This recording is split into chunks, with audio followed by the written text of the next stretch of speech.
Shalom teman-teman, salam sejahtera dalam kasih Tuhan kita Yesus Kristus. Kembali berjumpa dengan saya di dalam kajian Suara Kebenaran. Kali ini kajian Suara Kebenaran ingin memberikan semacam klarifikasi atau penjelasan kepada teman-teman semua terkait dengan postingan di YouTube, postingan di YouTube yang diposting oleh Donditan.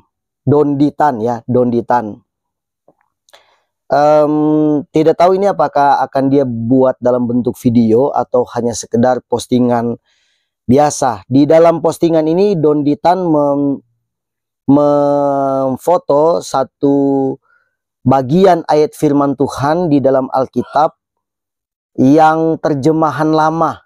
Terjemahan lama itu ya, entah mungkin tahun 60-an atau tahun 50-an, yang memang bahasa-bahasa di dalam terjemahan lama itu tidak sama dengan bahasa-bahasa yang digunakan terjemahan sekarang.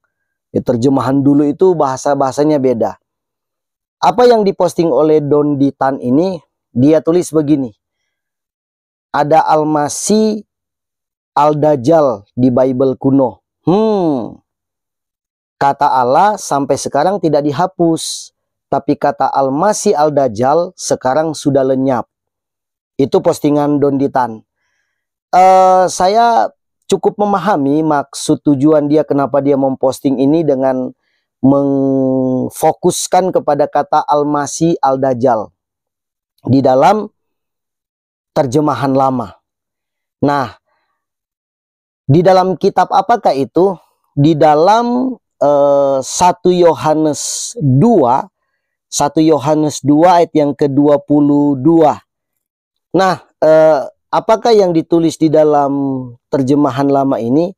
Ini memang agak kurang jelas ya teman-teman, tapi saya coba bacakan begini. Ini di dalam postingannya Donditan. Siapakah gerangan pendusta itu? Dilakukan orang yang menyangkal akan Isa Al-Masih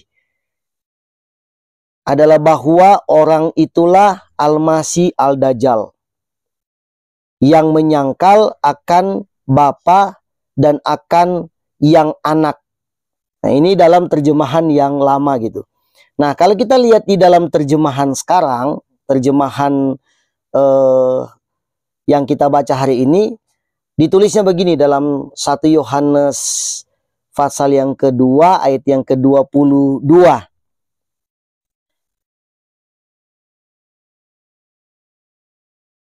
1 Yohanes 2 ayat yang ke-22, siapakah pendusta itu? Bukankah dia yang menyangkal bahwa Yesus adalah Kristus? Dia itu adalah antikristus, yaitu dia yang menyangkal baik Bapa maupun anak. Kenapa saya mengangkat masalah ini dan ingin memberikan penjelasan kepada kita semua? Karena saya tahu bahwa tujuan dari Donditan ini adalah ingin memfokuskan kepada kata Al-Masih Al-Dajjal. Kalau kita bicara Al-Masih Al-Dajjal, kan seolah-olah bahwa Al-Masih itu kan mengarah kepada Yesus. Sementara Al-Dajjal itu mengarah kepada pemberontak atau iblis, begitu ya. Kalau kata Alkitab itu pemberontak atau iblis, begitu. Nah, di dalam terjemahan lama tadi ini itu digabung menjadi satu suku kata Al-Masih Al-Dajjal. Tapi dia mencoba untuk mengarahkan pemikiran kita kepada dua suku kata yang berbeda. Al-Masih itu berbeda dan Al-Dajjal itu berbeda. Jadi seolah-olah mengarahkan bahwa Yesus itu atau Al-Masih itu adalah Dajjal itu sendiri. Ini saya membaca pemikiran dia ya. Makanya di dalam komentar-komentar yang disampaikan oleh netizen kepada dia di postingannya itu ya menghantam kepada arah itu. Nah, mari kita jelaskan tadi ya tentang arti dari Al-Masih Al-Dajjal ini. Sekali lagi dalam terjemahan sekarang kata Al-Masih Al-Dajjal ini mengarah kepada yang namanya antikristus. Di postingan dia kan mencatat begini, kata Allah tidak dihapus, tapi kata Al-Masih Al-Dajjal hilang, dihapus, dan seolah-olah diganti. Sebetulnya bukan diganti, teman-teman. Karena kalau kita merujuk pada bahasa asli, bahasa Yunani juga menggunakan kata antikristos. Antikristos dalam bahasa Yunani. Nah, ketika diterjemahkan dalam bahasa Indonesia yang lama, yang dulu, dia menggunakan kata istilah Al-Masih Al-Dajjal. Nah, ketika kita mencoba untuk mencari tahu di Google istilah dari Al-Masih Al-Dajjal, maka itu akan mengarah kepada antikris. Nah, sehingga ketika Alkitab ini diperbaiki bahasanya atau dibuat lebih gampang dimengerti oleh orang, sebetulnya tidak menghapus kata Al-Masih Al-Dajjal, tetap menggunakan kata yang sama, yaitu antikristus. Karena Al-Masih Al-Dajjal ini adalah berbicara tentang antikristus. Sama seperti penulisan di dalam bahasa Yunani, antikristos.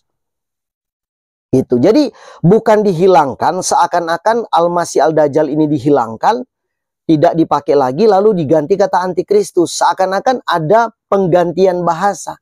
Sebetulnya tidak, bahasanya tetap sama. Bahasa Yunani antikristos, bahasa Indonesia yang lama menggunakan kata Al-Masih Al-Dajjal, itu satu bagian ya. Al-Masih Al-Dajjal artinya antikristus. Ya, kan Al-Masih Kristus, Dajjal itu anti, pemberontak. Jadi pemberontak Kristus. Makanya ditulis Al-Masih Al-Dajjal. Nah, kemudian diperbaharui lagi, digunakan kata yang sesungguhnya yang lebih gampang dimengerti adalah antikristus. Nah, kalau misalkan saya mencoba untuk membaca pikiran Don Ditan ini ya, dia mau mengarahkan kepada Kristus itu adalah Dajjal. Nah, makanya sekali lagi saya katakan, kalau kita baca Alkitab, kepada kaum-kaum yang suka gagal paham, ini pesan ya, bacalah satu perikop itu, supaya kita bisa menangkap pesan yang sebenarnya. Di dalam 1 Yohanes 2 tadi, kan dia ngambil yang ayat yang ke-22 kan. Coba kita lihat dari ayat yang ke-20, ayat yang ke-18. Di situ Lembaga Alkitab Indonesia memberikan judul Antikristus. Ayat 18 ya. Anak-anakku, waktu ini adalah waktu yang terakhir.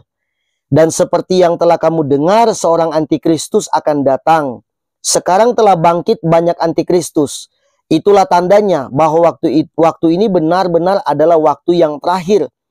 Memang mereka berasal dari antara kita, tetapi mereka tidak sungguh-sungguh termasuk pada kita. Sebab jika mereka sungguh-sungguh termasuk pada kita, niscaya mereka tetap bersama-sama dengan kita. Tetapi hal itu terjadi supaya menjadi nyata bahwa tidak semua mereka sungguh-sungguh termasuk pada kita. Tetapi kamu telah beroleh pengurapan dari Yang Kudus, dan dengan demikian kamu semua mengetahuinya. Aku menulis kepadamu bukan karena kamu tidak mengetahui kebenaran, tetapi justru karena kamu mengetahuinya, dan karena kamu juga mengetahui bahwa tidak ada dusta yang berasal dari kebenaran. Siapakah pendusta itu?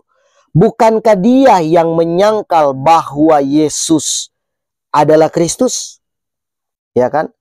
Jadi antikristus ini dikategorikan pendusta adalah orang-orang yang menyangkal bahwa Yesus adalah Kristus. Kristus kan Tuhan ya. Penyelamat, juru selamat. Nah, siapakah yang menyangkal Yesus adalah Kristus? Dia itu adalah antikristus, Al-Dajjal atau Al-Masih Al-Dajjal. Ya, di terjemahan lama tadi ya, dia itu adalah Al-Masih Al-Dajjal atau antikristus.